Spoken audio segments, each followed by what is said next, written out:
আমাদের ভালো লাগাতে সকলকে অনেক অনেক অনেক স্বাগত জানিয়ে আমার আজকের গল্প আরম্ভ করছি। আজকের গল্প ভালোবাসা। গল্পটি তাহলে শুরু করি। সুব্রত আর শম্পার বিয়ে হয়েছে রীতিমতো দেখাশোনা করে। কাগজের বিজ্ঞাপনের মাধ্যমে শম্পার অভিভাবকদের দেয়া বিজ্ঞাপন দেখে যোগাযোগ করেছিল সুব্রতর অভিভাবকেরা। তারপর দেখাশোনা করে পছন্দ হয়ে যাওয়ার পর ওদের বিয়ে ঠিক হয়। সুব্রত চাকরি করে রেলের অফিসে, আর শম্পা বাচ্চাদের একটা স্কুলের দিদিমণি। শম্পার স্কুলটা তাদের বাড়ির কাছাকাছি হলেও সুব্রতর অফিস তাদের বাড়ি থেকে বেশ অনেকটা দূরে। তাদের মধ্যে ছোটোখাটো নানা বিষয় নিয়ে প্রায় লেগে থাকে খিটিমিটি। সেদিন ঝগড়াটা একটু বেশি মাত্রায় হওয়ায় সুব্রত রাগ করে কিছু না খেয়েই অফিসে চলে গেল। অফিসে পৌঁছবার 2 ঘন্টা দুয়েক পর যখন খিদেটা বেশ জাগার দিয়েছিল, ঠিক সেই সময় তার অফিসেরই সহকর্মী দিলীপ তার টেবিলের সামনে এসে দাঁড়ালো।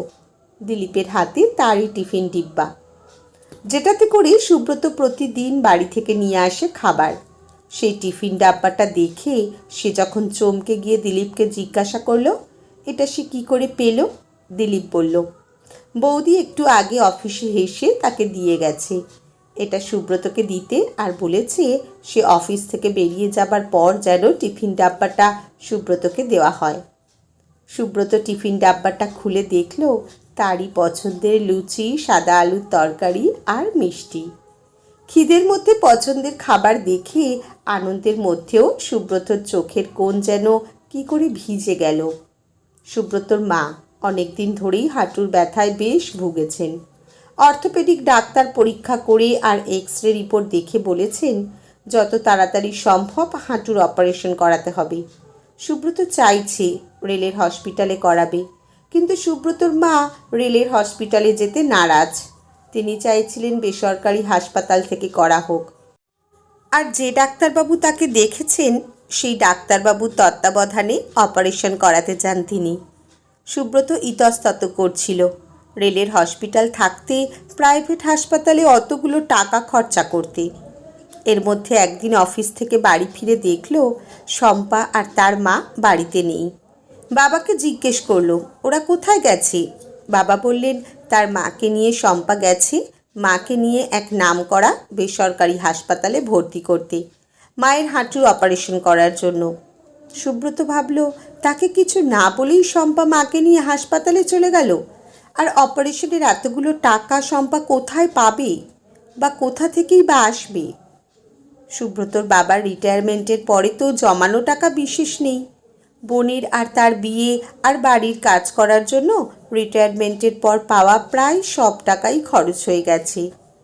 সুব্রত একটু রেগে গিয়েই ফোন করলো শম্পাকে, কারণ শম্পা তাকে না জানিয়েই মাকে বেসরকারি হাসপাতালে ভর্তি করতে নিয়ে গেল।